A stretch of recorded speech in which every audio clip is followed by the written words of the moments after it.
Council will come to order. Madam Clerk, please call the roll. Counselor Walsh. Present. Present. Counselor Fenton.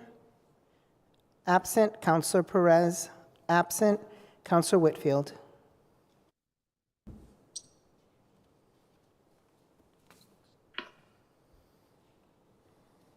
Counselor Whitfield.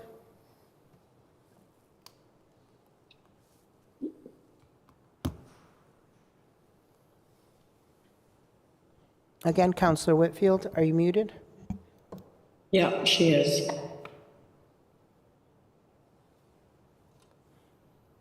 Counselor Govan. Present. Present. Counselor Allen. Absent. Counselor Brown. Present. Present. Counselor Hurst. Present. Present. Counselor Click Bruce. Present. Present. Counselor Edwards. Present. Present. Counselor Curran. Present. Present. Counselor Davila. Absent. Counselor Letterman. Present. Madam Clerk, please recognize. Yeah. Madam Clerk, can you please recognize Councilor Whitfield Counselor Whitfield. Present. and Councilor Fenton? Counselor Fenton. Present. Thank you. Will the council and guests please rise and join us in a moment of silence?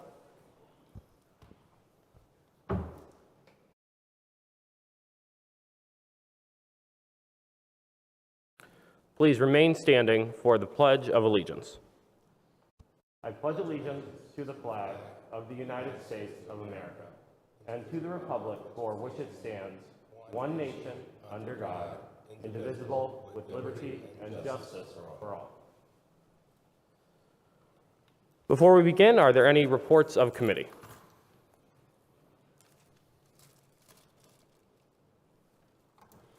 Councilor Whitfield. Thank you, Mr. President. I would like to report on the Civil Rights Committee report. I would like to first thank Councilors Walsh, Govan, who is part of the subcommittee. Councilor Allen, who's also part of the subcommittee. Councilor Quick Bruce, Councilor Hurst for being in attendance, and Councilor Allen, I don't know, I think I said Councilor Allen. We had a great meeting about a host community agreement with a marijuana applicant that was approved. I think it was very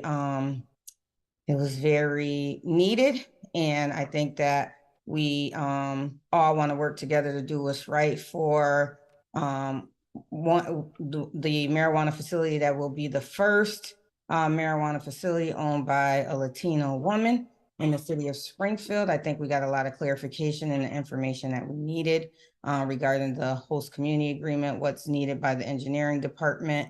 And I did, just to give an update to the counselor, speak to Chris Signoli, and what he was requiring was nothing different than what was in the application.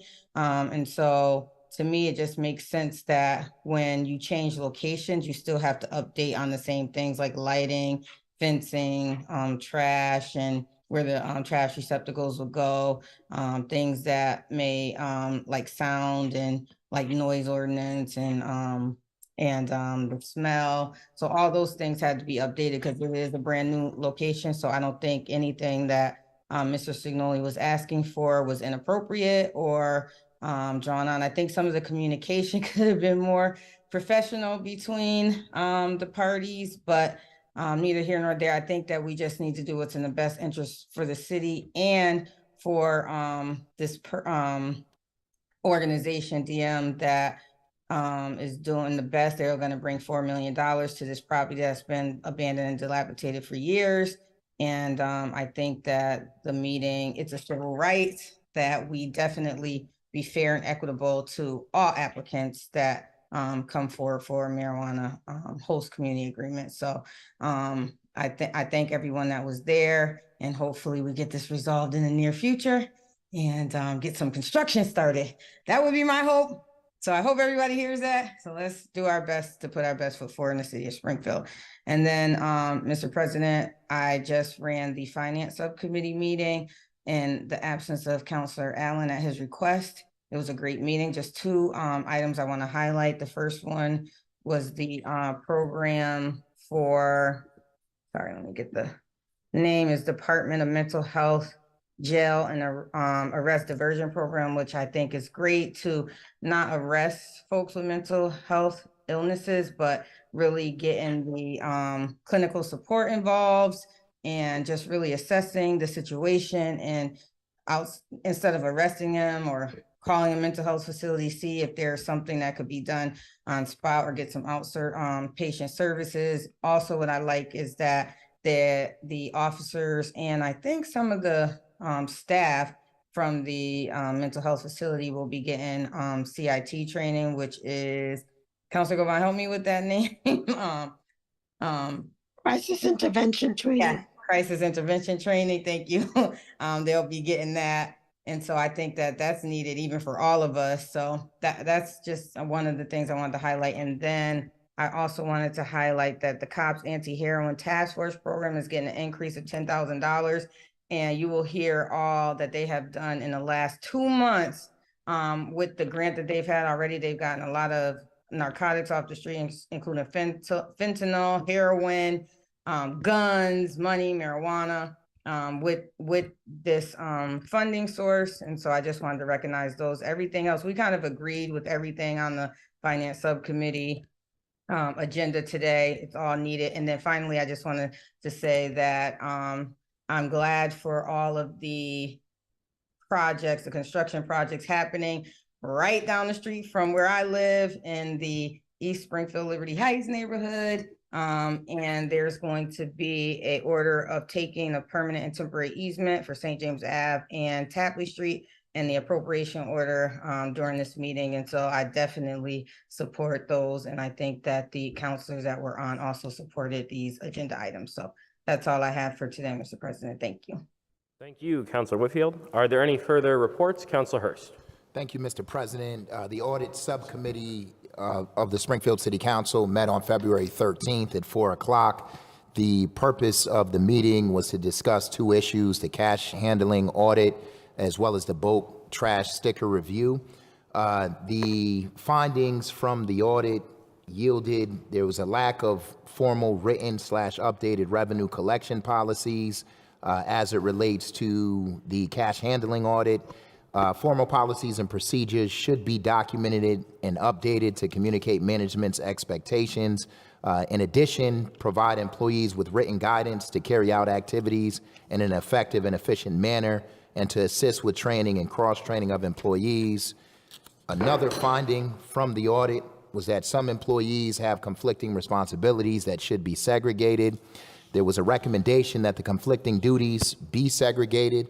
The person who is responsible for collecting revenue should be separate from the person that enters the transactions into the city's accounting system. The person performing the data entry function should also be separate from the person that deposits or turns the payments over to the city treasurer collector. And then in addition, we discussed the findings from the bulk trash sticker review. The first finding was that the bulk trash sticker activity is neither monitored nor reconciled. So there's a recommendation that the city clerk reconcile its bulk trash sticker activity monthly. And then there were a few new findings from, I believe it was an additional audit or certainly some additional investigations. And during those new findings, the auditor found that the cashiers share registers. And so they're recommending that the cashiers shut down or lock their register when they go on break. All cashiers now sign out after their shifts. Another finding was that the certificate paper used for birth and death certificates is not monitored or reconciled, and so they are asking that the clerk to reconcile its certificate paper activity monthly. And then there was a finding that the data and other applications used at city clerk is not reconciled through Munis, and so the recommendation is that the city clerk reconcile monthly payments from the issuances of dog licenses and code violations from respective applications to Munis and investigate the differences. And then finally, Mr. President, there was a finding that the monitoring of accounts receivable needs improvement, and the recommendation is that there be regularly monitoring of its accounts receivable balances by aging them and following up on payment. and that services to customers without outstanding balances should be suspended until their outstanding balances are paid in full. In addition, we went into executive session where there was information that was discussed that cannot be divulged at this time, Mr. President. Thank you, Councilor Hurst. Are there any further reports? Seeing none, Madam Clerk, can you please recognize Councilor Davila? Counselor Davila. Present. And without objection, please call the roll to accept the reports of committee. On accepting the reports of committee, Counselor Walsh. Yes. Yes. Counselor Fenton. Yes. Yes. Counselor Perez. Absent. Counselor Whitfield. Yes. Yes. Counselor Govan. Yes.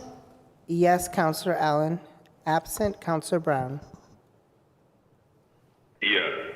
Yes. Counselor Hurst. Yes. Yes. Counselor Click Bruce. Yes.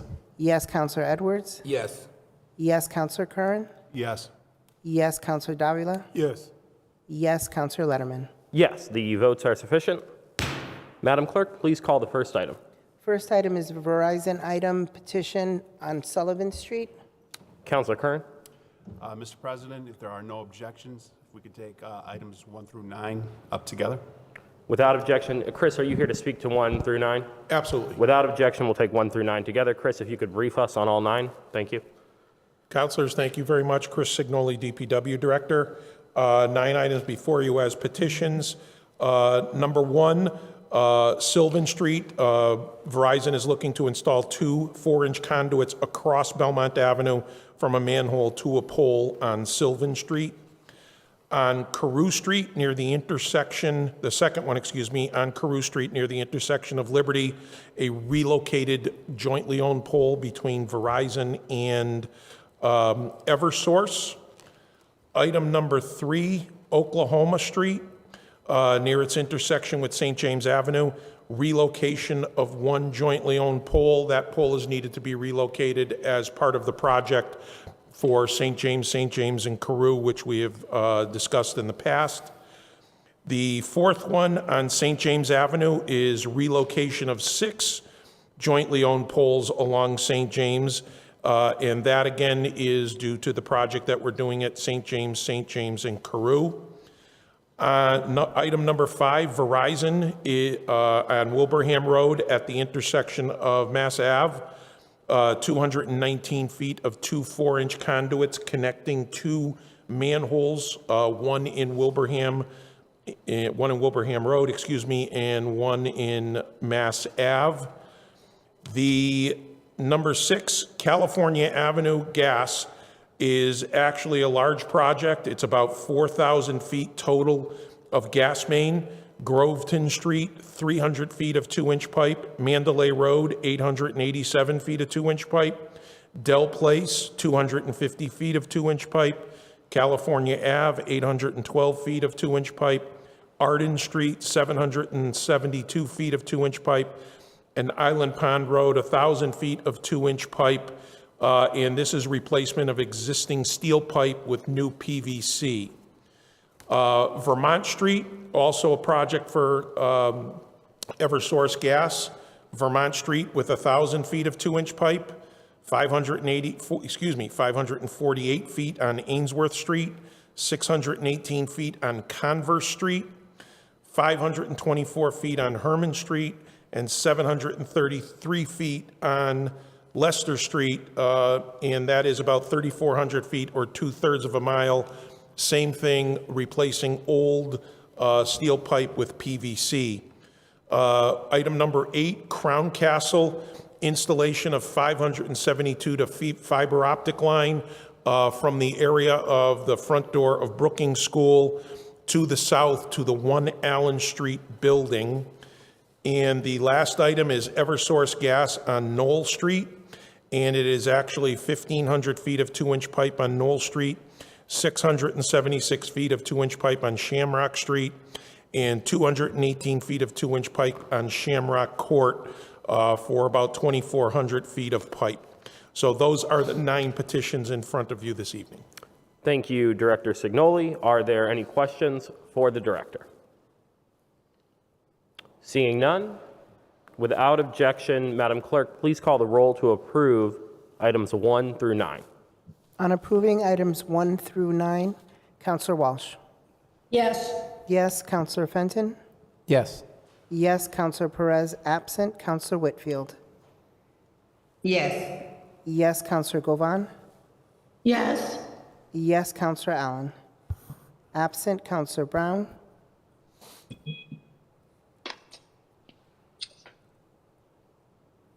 Yes. Yes, Counselor Hurst. Yes. Yes, Counselor Click Bruce. Yes. Yes, Counselor Edwards. Yes. Yes, Counselor Curran. Yes. Yes, Counselor Davila. Yes. Yes, Counselor Letterman. Yes, the votes are sufficient. The petitions are approved. Thank you, councilors. Madam Clerk, please call item 10. Item 10 is a Department of Mental Health Jail/Arrest Diversion Program grant, no match required, in the amount of $110,000. Is there anyone here to speak to this item? Sergeant? Good evening, councilors. Lieutenant Ronald Sheehan from the My Metro apologies, Division. Lieutenant. As long as it gets still paid for, Lieutenant. We gotcha. So here to speak about the Department of Mental Health grant for co-response in conjunction with the Behavioral Health Network. So currently, we've received a grant in the sum of $110,000, which is going to be prorated for the time of March 1st to June 31st. And this is prorated from a larger grant that was reviewed, in which we initially requested funding for 5 BHN clinicians to be funded by the Department of Mental Health. We were approved for 3 co-clinicians for dedicated response to Springfield. And currently, the next application, we may ask for more depending on the statistics I've gathered over the course of this next 4 months with the co-response. And if it's determined that we need more co-response clinicians, we'll apply for more clinicians in the next grant, which is due July.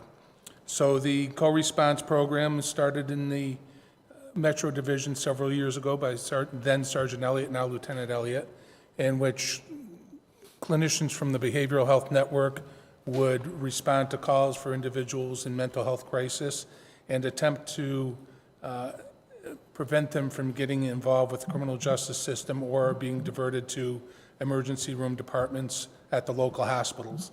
And it's been successful to the degree that right now, when there's a call for crisis, a psych crisis, our officers routinely request help from BHN clinicians to come and help with the situation at hand.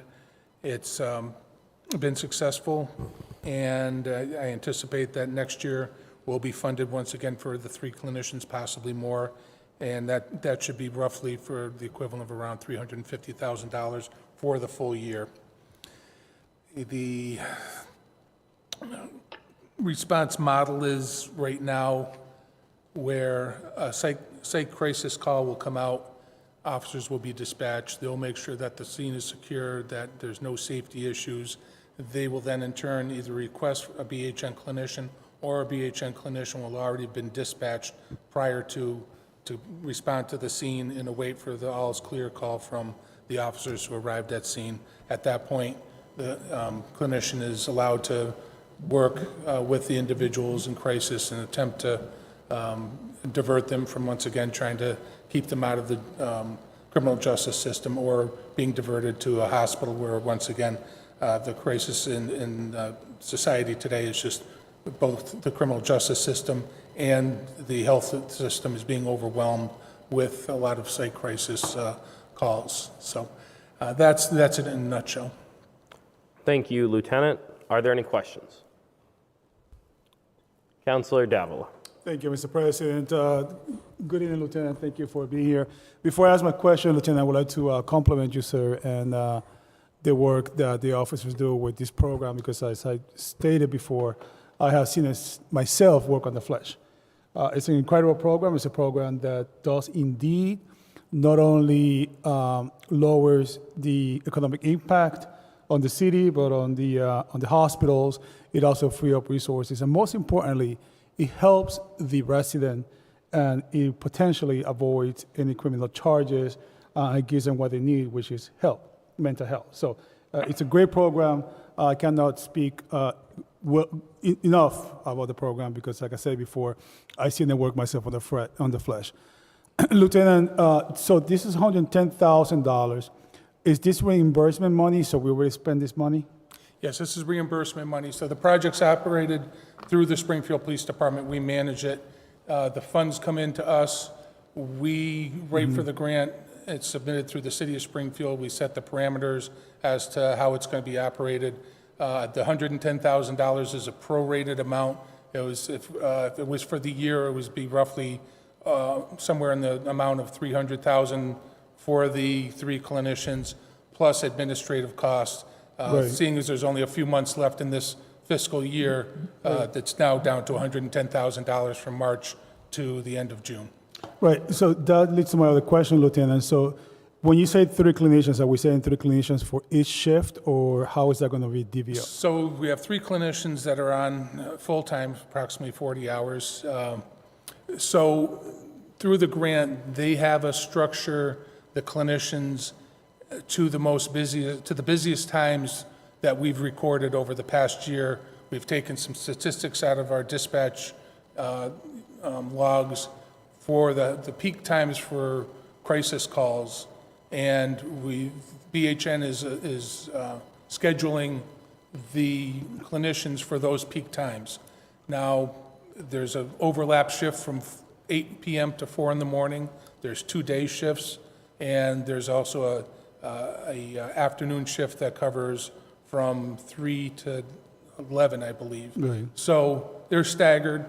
There are some gaps where the times are less. Right. We still have coverage from BHN though, and BHN, to their credit, William Witherspoon, who's the police liaison, he's assured me that BHN is going to do their best to get more clinicians trained for co-clinician response to fill those gaps on their through their funding to make sure that there's no drop off in service for those times that aren't necessarily covered by the co-clinicians. Thank you, Lieutenant. And I'll leave you with this. I do remember, sir, last year while I was the chairman of the public safety, we did have a meeting and we talked about this, the BHN and the co-response. And I remember you presented to us and you did a fantastic job like you're doing today. And I'm just going to restate what I restated back then. And that is that this is such a great program. And I truly believe that we should have more than 1 clinician. I know you talked about there's going to be staggered, but we should have committed clinicians at all times, particularly during the holidays where we have so much depression, so much suicidal ideations. It will seem to me that if the state doesn't divvy up the money, at least the city should really reach deep down within its coffers to come up with the money, because it's a great program. It's a great program. We need more than 1 clinician, and we do know that we have mental health issues here in the city. And so, but again, my compliments to you, to the officers. They do a fantastic job. I've seen it, like I say it again, for the 10th time myself in the flesh. And so I would be more than happy to vote for this. But again, I renew my call. We need more clinicians. Thank you, Lieutenant. Thank you, Mr. President. Thank you. Thank you, Counselor. Counselor Galvan. Good evening. Excuse my voice, I'm recovering from something. But like I said in the subcommittee meeting, I just want to commend BHN and the police department for the collaboration with this grant. I'm really excited to see the work continue. I know it's been happening for years, and I'm glad that you guys are getting money for it. And as Councilor Davila said, I would like to see it expanded and be made available in every shift. And I'll talk now about the CIT program. I would hope that every police officer that goes through the academy is able to have the CIT training when they first get on the police force, and continuing, in-service trainings should be happening on a regular basis. But thank you again for the work that you do. Counselor. Are there any further questions? Seeing none, without objection, Madam Clerk, please call the roll to accept the grant. On accepting the grant, Counselor Walsh. Yes. Yes, Counselor Fenton. Yes. Yes, Counselor Perez absent. Counselor Whitfield. Yes. Yes, Counselor Govan. Yes. Yes, Counselor Allen absent. Counselor Brown. Yes. Yes, Counselor Hurst. Yes. Yes, Counselor Click Bruce. Yes. Yes, Counselor Edwards. Yes.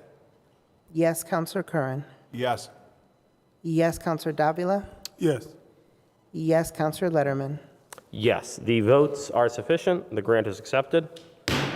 Madam Clerk, please call item 11. Thank you very much, everyone. Item 11 is a COPS Anti-Heroin Task Force Program Grant, no match required, in the amount of $10,000. Is there anyone here to speak to this item? Mr. Caffo? Thank you, Mr. President. Captain Keenan cannot be here tonight, so he asked me to step in and present the grant.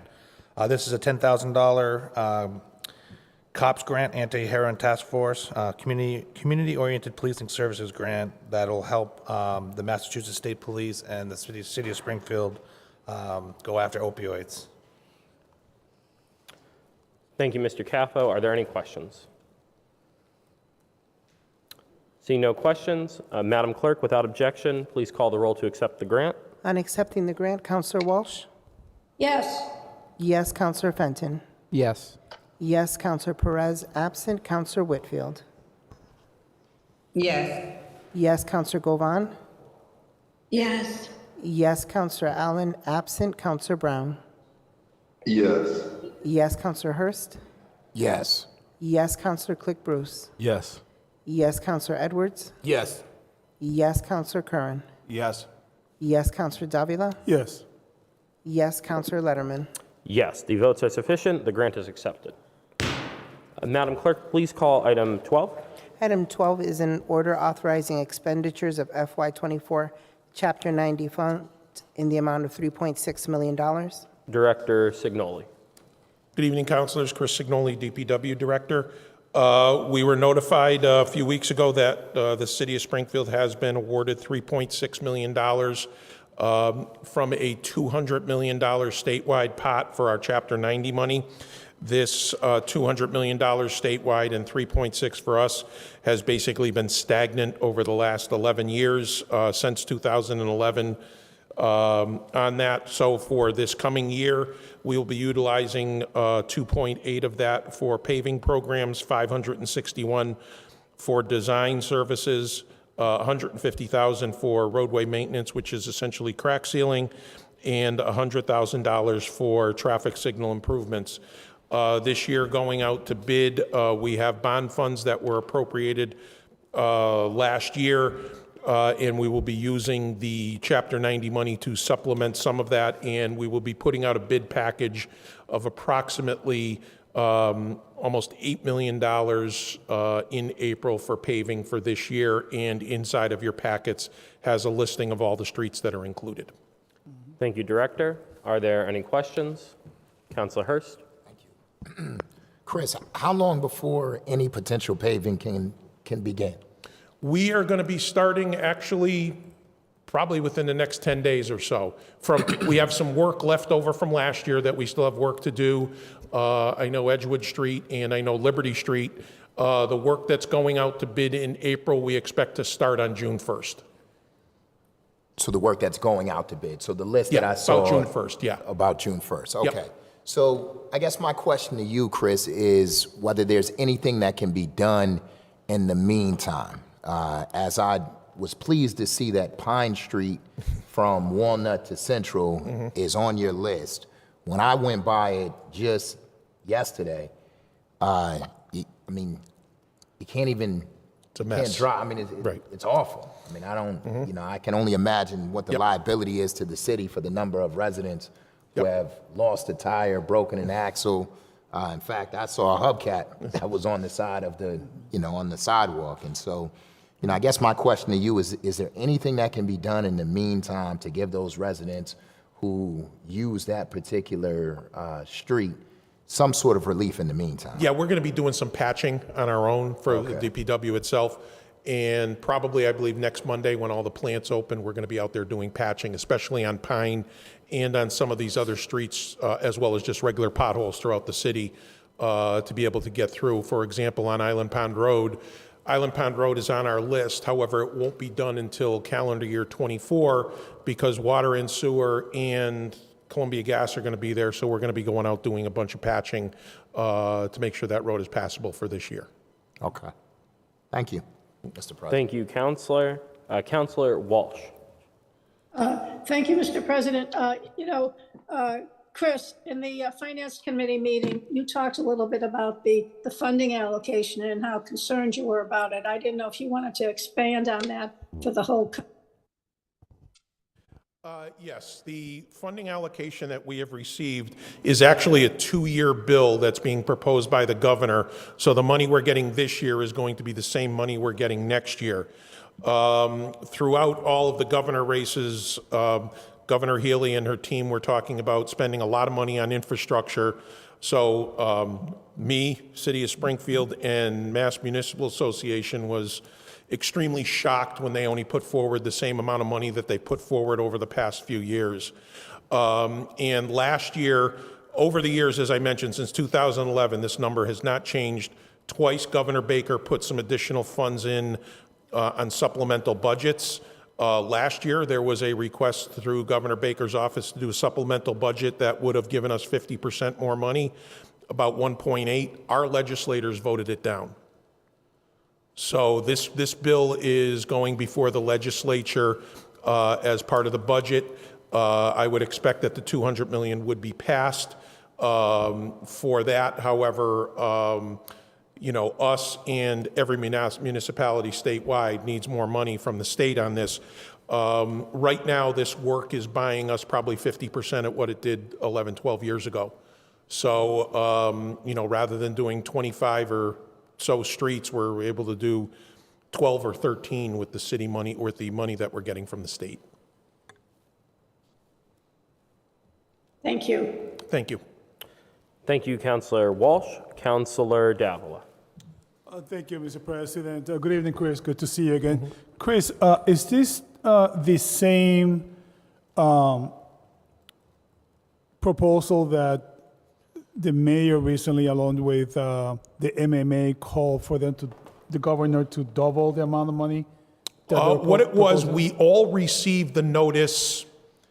I'm trying to think of the date that we have here. We received it on probably March 1st, March 2nd, something like that. And the MMA immediately from that point requested that all municipalities provide information to go in front of the governor, number one, and in front of the legislature and to discuss the infrastructure. So, I put together some information for the mayor so that we could submit it. And really what we're asking for is that there were a lot of promises made for infrastructure during the campaign that really didn't come to fruition. So everybody was really hoping for something. And that was what we provided to the governor's office and to the legislature through the MMA. So in theory, if they heed the mayor's advice and the MMA's advice, we could see a bigger increase on this Chapter 90? Yeah, the issue would have to be is the governor would then have to request a higher appropriation, as the legislature can't increase the amount. All they can do is vote or reduce. So really our whole thing was to put more pressure on the governor's office for additional funds. Excellent, excellent. My last question, Chris. So you said this is 9 miles that we're going to be able to do with 3.6. Yes. And I know you said it many times before and keep forgetting.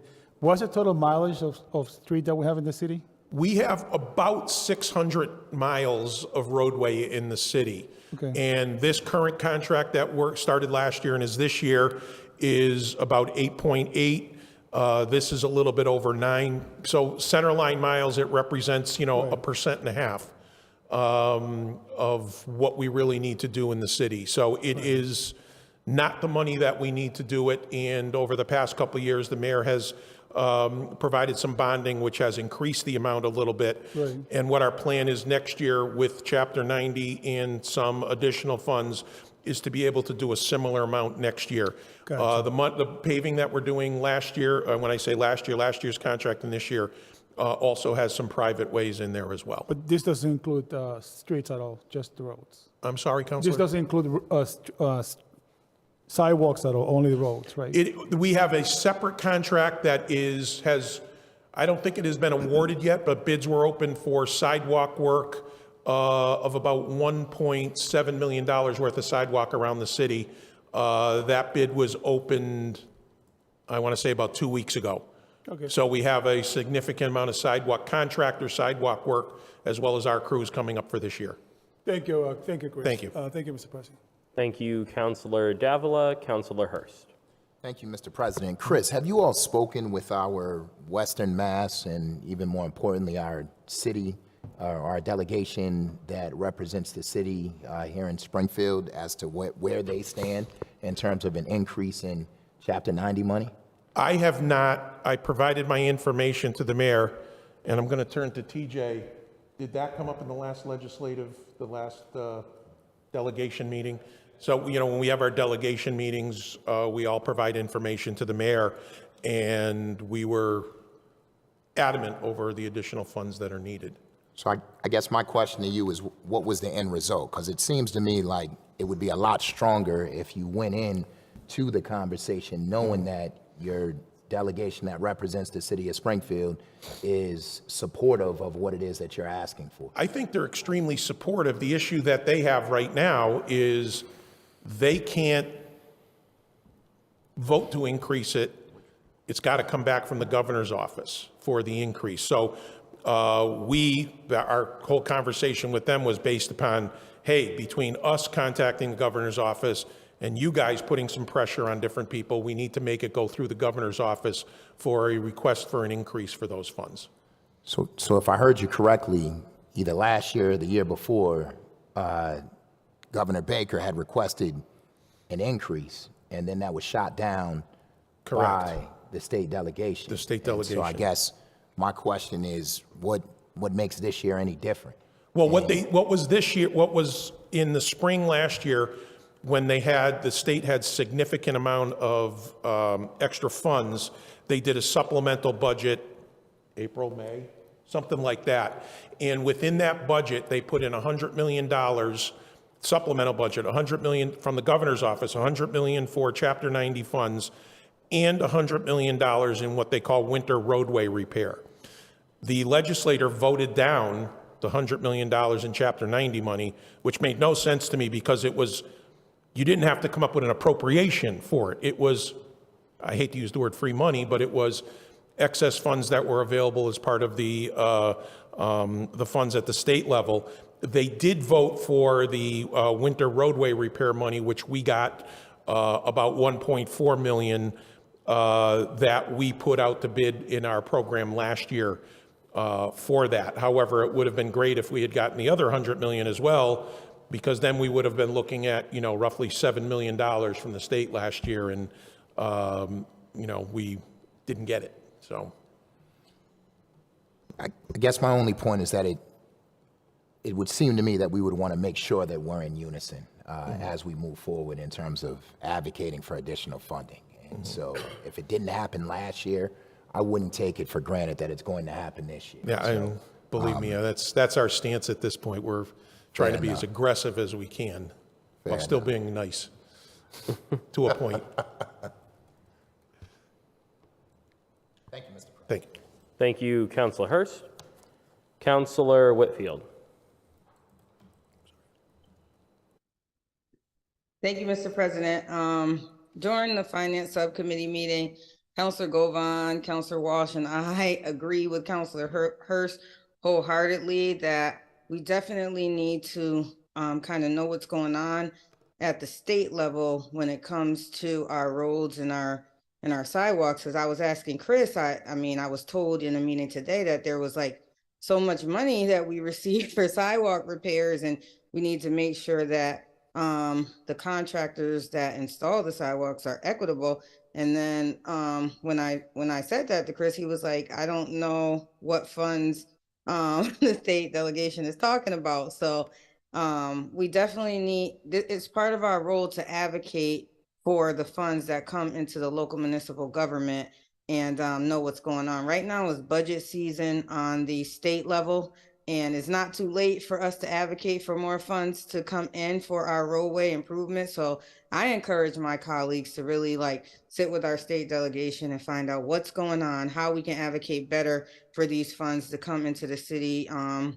Because that's their job. And Chris also mentioned that since 2011, we haven't gotten an increase in our Chapter 90 funds. And I think that with the way the economy has been going and the additional funding that's out there, we should have definitely got some type of increase.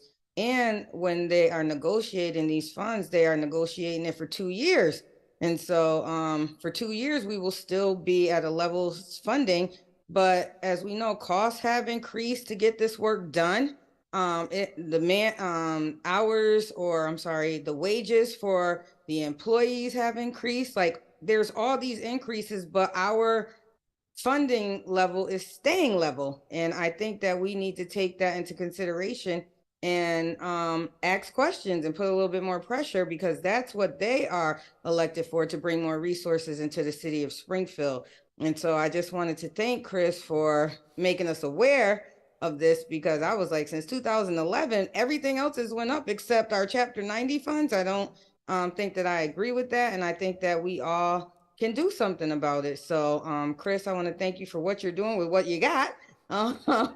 I know that material costs have went up. And so just want to put that out there for the rest of the council to consider. It's budget season now, and we could get to work right now. Thank you, Mr. President. Thank you, Councilor Whitfield. Councilor Davila. Thank you, Mr. President. Chris, quick question. I don't know if it's for you or for TJ, but if I'm not mistaken, the state is sitting on about $1 billion of ARPA money, extra ARPA money. Is that correct? And if so, can we tap into it for the roads? ARPA cannot be used for roadway construction purposes. In the legislation, it can be used for certain infrastructure, water, sewer, broadband. I think that's it.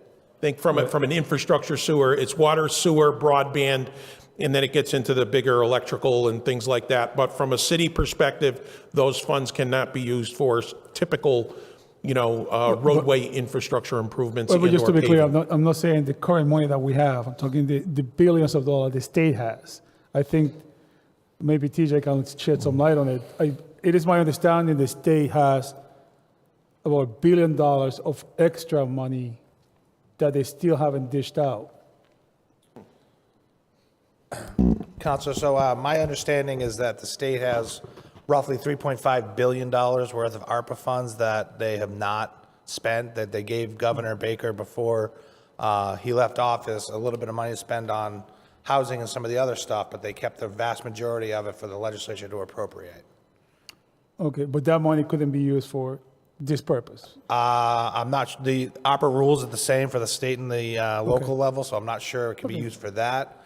We were hopeful for additional revenue from just the revenue coming in way ahead of benchmarks for the state to be appropriated towards Chapter 90. That was kind of the hope and the understanding that there was going to be an extra $200 million available. That did not come to fruition with the legislature.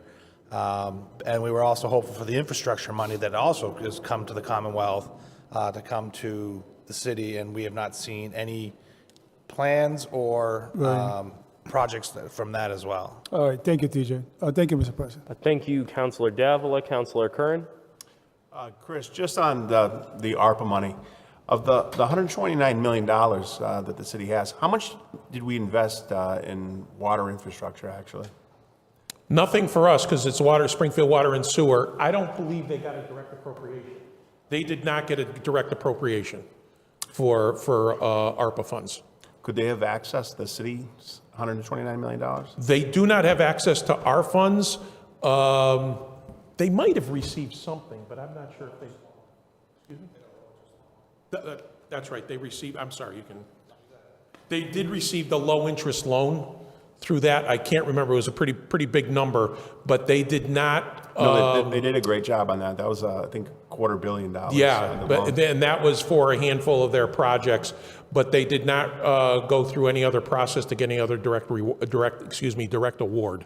But could they have asked the city? I mean, would they have been able to reach out to? I don't think, considering they are classified as essentially a private entity, that they would have had to gone through the federal government on their own. Is that accurate, TJ? Councilors, let's try to stay on the subject of the Chapter 90 approval. We can always go to subcommittee on broader ARPA discussions. I'll let TJ answer the question, but I want us to stay on the Chapter 90. So technically, the Water and Sewer Commission could have asked for money, but Josh and the Water and Sewer Commission did not need and did not ask or request any funding. Understood. Thank you. Thank you, Councilor Curran. Councilor Whitfield?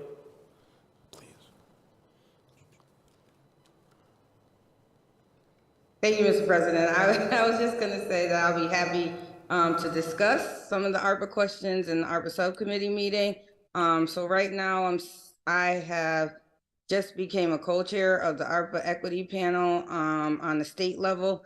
And so there was 5.3 billion, just some quick facts, Mr. President, and I'm off of it. 5.3 billion came from the state, and I think 3.2 billion of it went out in disbursements. And there was the additional money to be allocated out. Most of it has already been committed into different departments. I have a spreadsheet, and it's also on the state website. If you go to the ARPA equity panel information on the state's website, and it shows you where all of the funds have been committed to. Now, how those different departments that the additional ARPA fund will be allocated, I don't know that level of detail, but it had most of it, except for maybe like 300,000, have been committed already to different departments. So I just wanted to make sure that folks are aware that it's just not sitting there available for any type of project that the city may want, but it could be sitting in different state departments and could be allocated to the local municipalities, but it's most of it has been committed already. So I just wanted to say that. Thank you. Thank you. And I'm having an ARPA subcommittee meeting this week, so we can incorporate some of those questions. Thank you, Councilor Whitfield. Are there any further questions or comments? Seeing none, without objection, Madam Clerk, please call the roll to authorize expenditure. On authorizing the expenditure, Counselor Walsh. Yes. Yes, Counselor Fenton. Yes. Yes, Counselor Perez, absent. Counselor Whitfield. Yes. Yes, Counselor Govan. Yes. Yes, Counselor Allen, absent. Counselor Brown. Yes. Yes, Counselor Hurst. Yes. Yes, Counselor Click Bruce. Yes. Yes, Counselor Edwards. Yes. Yes, Counselor Curran. Yes. Yes, Counselor Davila. Yes. Yes, Counselor Letterman. Yes. Votes are sufficient. Madam Clerk, please call the next item. Next item is for bills of prior year for the DPW in the amount of $4,065. Director Signoli. Good evening, Councilors. Chris Signoli, DPW Director. The bill, $4,065, is for work that was done at the landfill for a hazardous waste cleanup in June of '22. Bills that had been sent to the DPW between then and now were all incorrect, and we finally got the corrected bill for the $4,065. Thank you, Director. Any questions? Seeing none, without objection, Madam Clerk, please call the roll. 2/3 vote is required. On approving the item, Counselor Walsh. Yes. Yes, Counselor Fenton. Yes. Yes, Counselor Perez, absent. Counselor Whitfield. Yes. Yes, Counselor Govan. Yes. Yes, Counselor Allen, absent. Counselor Brown. Yes. Yes, Counselor Hurst. Yes. Yes, Counselor Click Bruce. Yes. Yes, Counselor Edwards. Yes. Yes, Counselor Curran. Yes. Yes, Counselor Davila. Yes. Yes, Counselor Letterman. Yes, the votes are sufficient. Madam Clerk, item 14. Item 14 is an elder's donation in the amount of $125. Mr. Kaffa? Thank you, Mr. President. This is a donation to the Ray Jordan Senior Center in the amount of $125, and we're just asking the council to accept it so they can spend it. Are there any questions? Seeing none, without objection, Madam Clerk, please call the roll. On accepting the donation, Counselor Walsh? Yes. Yes, Counselor Fenton? Yes. Yes, Counselor Perez absent. Counselor Whitfield?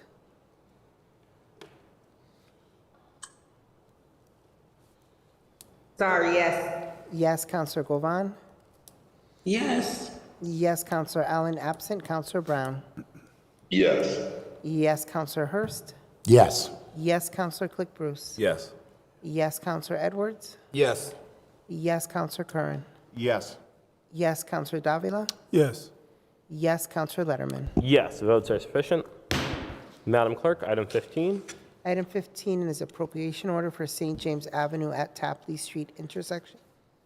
Director Signoli, you're spending a lot of time there tonight. I should be doing piecework tonight. Good evening, councilors. Chris Signoli, DPW Director. Items 15 and 16 are for the appropriation and then for the taking, easements and takings for the Tapley Street and St. James Avenue intersection reconstruction project. The project has been under design by Mass DOT and is getting ready to go out to bid in the middle of May.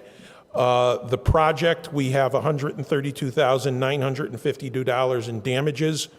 We have 5 partial property takings for $69,000. The largest is Sprague. For those of you familiar with the intersection, that's where the large oil tank is, and the gas station across the street that is on the corner that has the Dunkin' Donuts in it. We then have 3 very small easements for lighting installation. We then have 2 properties for highway sign installation, and then we have 17 properties at $61,000 for temporary construction easements for the construction of sidewalks along properties along Tapley Street, St. James. It also goes to the other side of the bridge because that project also will be working at the intersection where you come off the highway, where you have the double traffic signals, Page Boulevard, St. James, in that area as well. Thank you, Director. Are there any questions? Seeing no questions, without objection, Madam Clerk, please call the roll for the appropriation on item 15. 2/3 majority vote is required. On approving the appropriation order, Counselor Walsh? Yes. Yes, Counselor Fenton? Yes. Yes, Counselor Perez absent. Counselor Whitfield? Yes. Yes, Counselor Govan? Yes. Yes, Counselor Allen absent. Counselor Brown? Yes. Yes, Counselor Hurst? Yes. Yes, Counselor Click Bruce? Yes. Yes, Counselor Edwards? Yes. Yes, Counselor Curran? Yes. Yes, Counselor Davila? Yes. Yes, Counselor Letterman? Yes, the votes are sufficient. Madam Clerk, item 16. Item 16 is an order of taking of permanent and temporary easements for St. James Avenue and Tapley Street projects in the amount of $132,950. Director Signoli, anything further? Nothing further, councilors. And Thank are there you. any further questions on the order of taking? Seeing none, without objection, Madam Clerk, please call the roll. On 2/3 approving- majority vote is required. On approving the order of taking, Counselor Walsh? Yes. Yes, Counselor Fenton? Yes. Yes, Counselor Perez absent. Counselor Whitfield? Yes. Yes, Counselor Govan? Yes. Yes, Counselor Allen absent. Counselor Brown? Yes. Yes, Counselor Hurst? Yes. Yes, Counselor Click Bruce? Yes. Yes, Counselor Edwards? Yes. Yes, Counselor Curran? Yes. Yes, Counselor Davila? Yes. Yes, Counselor Letterman? Yes, the votes are sufficient. Order is approved. Thank Madam you, Clerk? councilors. Thank you, Director. Madam Clerk, please call the last item. Last item is item 17, which is a resolution in support of a 50% subsidy for all PVTA bus lines. Councilor Hurst? Thank you, Mr. President. First of all, I just would like to thank Paul Burns, Sandra Sheehan from the Pioneer Valley Transit Authority, as well as Alex Forrest from the Pioneer Valley Planning Commission. This has been in the works for over a year. As you'll note, I came before the City Council with a resolution for free transportation close to a year ago for 3 of the highest traveled bus lines here in the city of Springfield. After a subcommittee meeting and a number of meetings with the PVTA administration, as well as the Pioneer Valley Planning Commission, we came up with something that we thought was reasonable and something that could be implemented with fidelity and implemented easily, or certainly easier than the previous resolution would have been implemented. So with that being said, I'll read the resolution and then open it up to my colleagues for any questions, and certainly the PVTA for any comment on their end. This resolution is in support of a 50% subsidy for all PVTA bus lines, whereas the American Rescue Plan Act was designed to benefit communities and individuals who have been disproportionately impacted by COVID, and whereas it is well documented that many of our essential workers on the front lines of COVID relied heavily on public transportation to get to and from work and access essential services like education and healthcare, and whereas the data shows that low-income families spend nearly 30% of their household income on transportation expenses, and whereas increasing access to affordable, safe, and reliable public transit systems will help improve community livability and mobility, increase connectivity to critical services, particularly for low-income workers and families, seniors, and individuals with disabilities, and address many of our nation's most severe inequities. And whereas providing 50% subsidy benefits residents throughout the city who rely on public transportation as a means of mobility and serves as a way for the city of Springfield to utilize the American Rescue Plan Act money to have an immediate impact on communities disproportionately impacted by COVID. And whereas the 50% subsidy for all residents would provide easier access to full-service grocery stores, high schools and colleges, COVID-19 testing and vaccination sites, healthcare facilities, banks, libraries, community centers, and critical community support services. And whereas an effort to reduce the strain on working families who are struggling to make ends meet due to rising taxes, utilities, groceries, rent, and prescription drug prices ought to be a priority. And whereas implementing a 50% subsidy aims to increase ridership, benefit the environment in a myriad of ways by incentivizing residents to take advantage of affordable transportation, and improves overall community health. Whereas the city of Boston, Worcester, and Lawrence have already begun pilot programs for free or reduced transportation in their respective cities, and many others throughout the Commonwealth are poised to do the same for their residents. Now, therefore, be it resolved that the Springfield City Council strongly encourages Mayor Sarno to use $4 million of American Rescue Plan Act funding to conduct a 2-year pilot to offer 50% subsidy for all PVTA bus routes serving the city of Springfield over the next 2 years, with the goal of making public transportation in the city of Springfield permanently subsidized for all riders. I'll also point out that while the previous resolve was for free transportation for 3 bus lines, there was a significant concern that there was an equity issue. And one of the concerns that I heard from the PVTA was that there would be other passengers who would be disappointed at the fact that they too were not receiving any sort of free transportation riding on the other lines throughout the city of Springfield. And so in an effort to avoid that, as well as to avoid some of the implementation issues that come along with potentially transferring from one bus line to the other, we decided that a 50% subsidy made more sense. It certainly will impact more riders throughout the city of Springfield and provide more residents with an opportunity to benefit from the transportation or the subsidized transportation. So the hope is that, you know, we'll do this subsidy for 2 years. It is not far from a financial standpoint above what we were asking for previously. I believe before we were asking for 3.4 million, and now we're asking for 4 million. My understanding, Mr. President, is that there's roughly $39 million remaining in ARPA funds, and it just seems to me that we ought to be looking to benefit those individuals who are suffering most in our communities. We haven't, in my opinion, done enough to do that, and this will provide the administration with an opportunity to ensure that folks are able to benefit immediately, especially considering that there are so many residents that are still struggling as a result of COVID-19. When you look at these individuals, they never stopped working.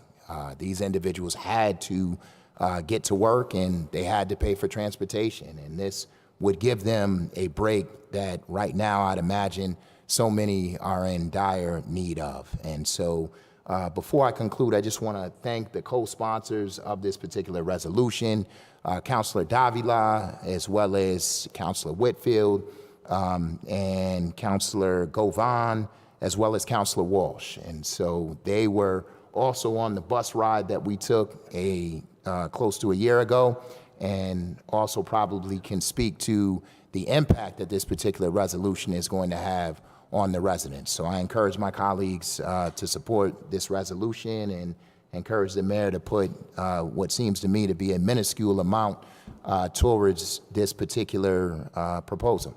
Thank you, Mr. President. Thank you, Councilor Hurst. Are there any further questions or deliberation? Councilor Govan?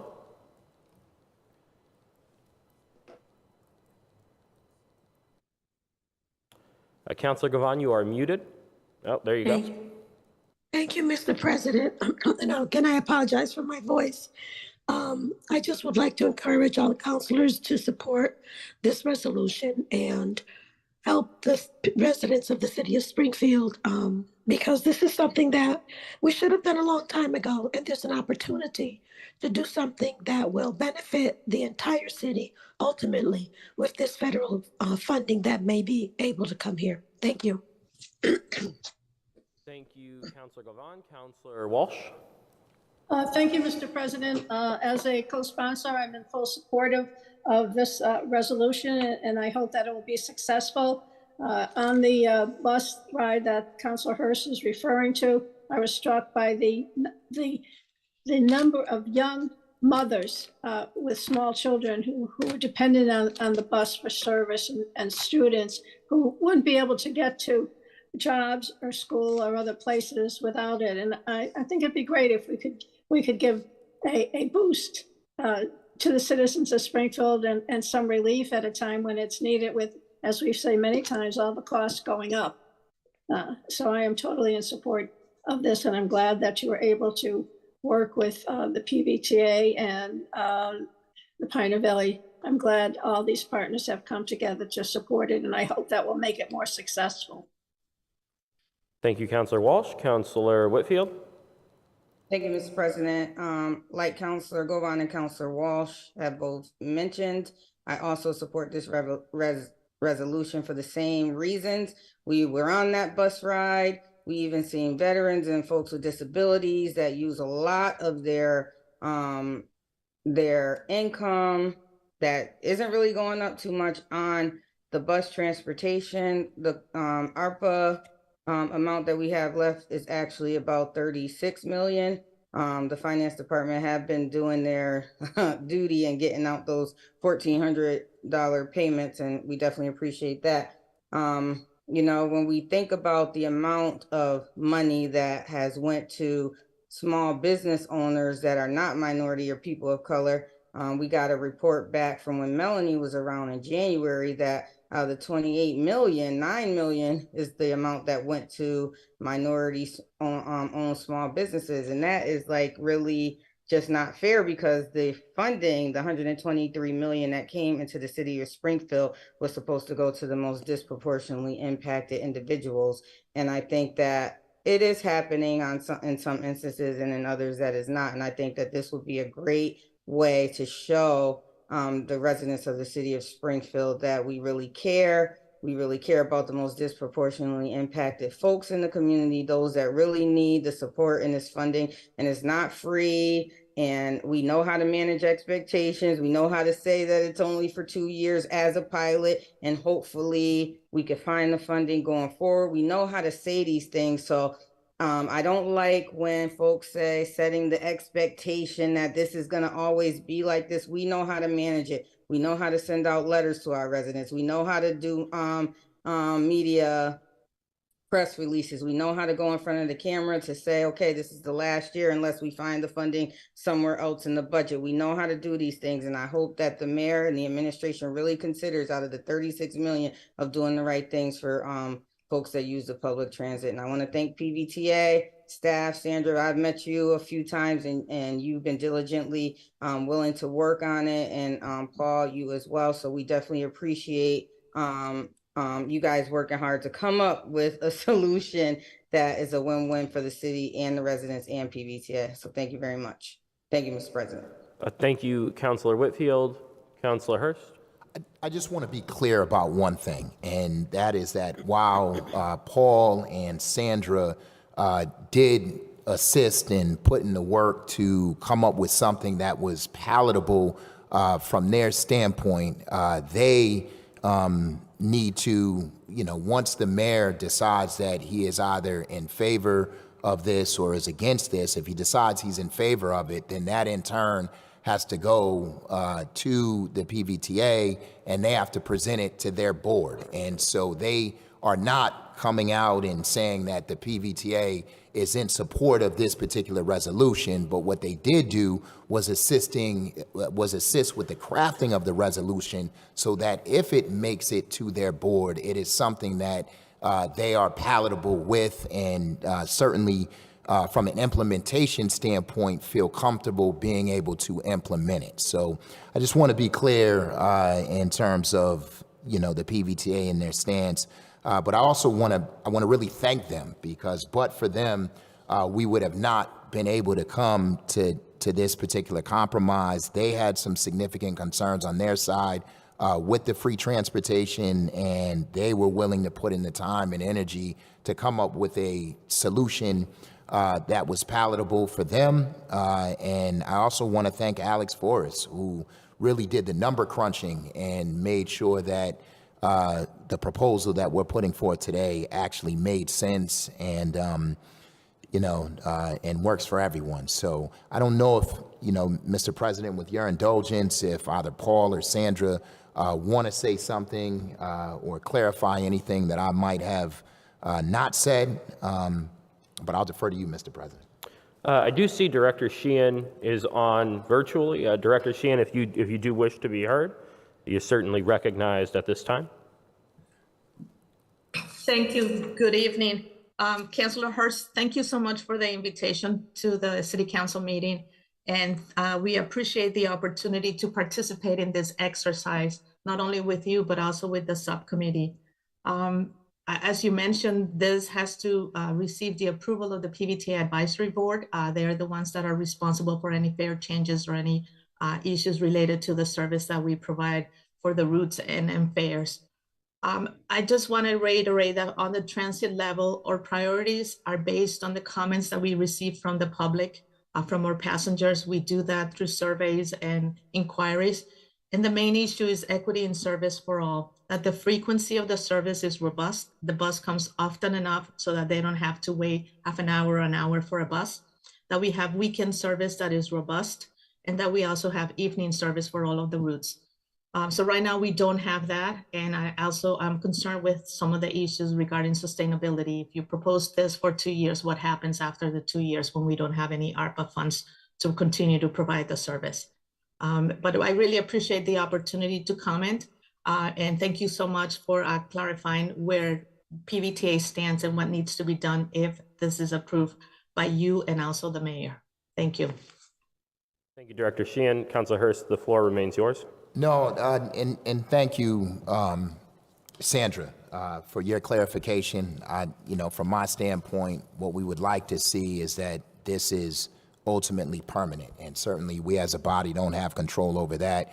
We can only submit our recommendations to the mayor in hopes that he'll listen to the individuals that are advocating on behalf of their constituents. So hopefully we won't run into that issue, Ms. Sheehan, but if we do, we'll cross that bridge when it comes. Hopefully we can get it to your desk, which is in my opinion, the most important and certainly most prudent for the residents of Springfield. Thank you, Mr. President. Thank you, Councilor Hurst. Councilor Whitfield? Thank you, Mr. President.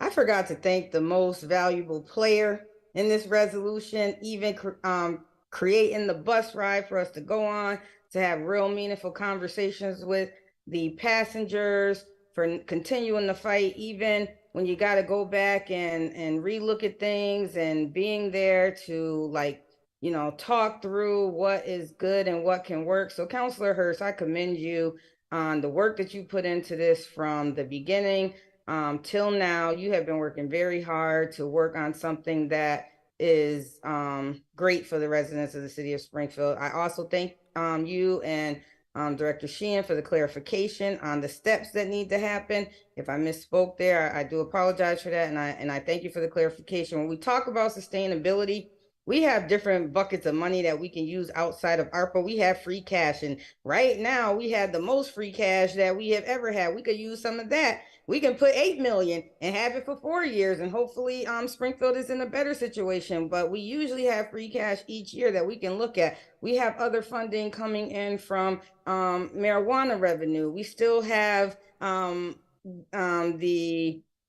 the gambling place? MGM funds coming in. So we have other buckets of money that we can look at to make this program sustainable if we want to. And so I thank you for saying that, Director Sheehan, because we do really need to look at the whole picture, and we need to look at the future of the city of Springfield. But let's just be really clear and honest. There are buckets of money sitting out there right now, and we can say that we're going to hold this until the 2-year funds run out, and then we have a backup plan in place for it. So we do need to look at the big picture. But Councilor Hurst, I really, really thank you and commend you for this work. And I think this is a great resolution and a proposal for the city of Springfield. And I hope that personalities and personal feelings don't get in the way of making the right decision for the residents of the city of Springfield. Thank you very much, Mr. President. Thank you, Councilor Whitfield. Are there any further comments? Councilor Click-Bruce? Thank you, Council President. I guess I had a question for the CAFO, but he's not here. So I guess I'll direct it to Councilor Hurst. And I thank Councilor Whitfield for bringing up additional resources. I guess my question would be from the administration prior to can the ARPA money be used for the PVTA resolution that you're looking to try to do? I guess that would be my initial question. Councilor Hurst? Based off of all of the research that I've done, it can be. There are other communities that have already used ARPA funding to do these pilot programs, and Worcester being one of them, as well as Boston. So if they can do it, I don't see any reason why the city of Springfield can't. Okay. Councilor Click-Bruce? Yeah, Councilor Hurst, thank you on the work that you've done on this resolution. And thank you for answering the question. Thanks. Thank you, councilors. Any further questions or comments? Seeing none, without objection, Madam Clerk, please call the roll to approve the resolution. On approving the resolution, Councilor Walsh. Yes. Yes, Councilor Fenton. Away, Councilor Perez, absent. Councilor Whitfield. Yes. Yes, Councilor Govan. Yes. Yes, Councilor Allen, absent. Councilor Brown.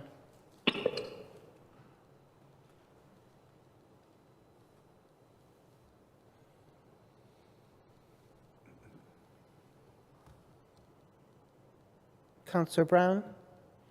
Councilor Brown has disconnected. Away, Councilor Hurst.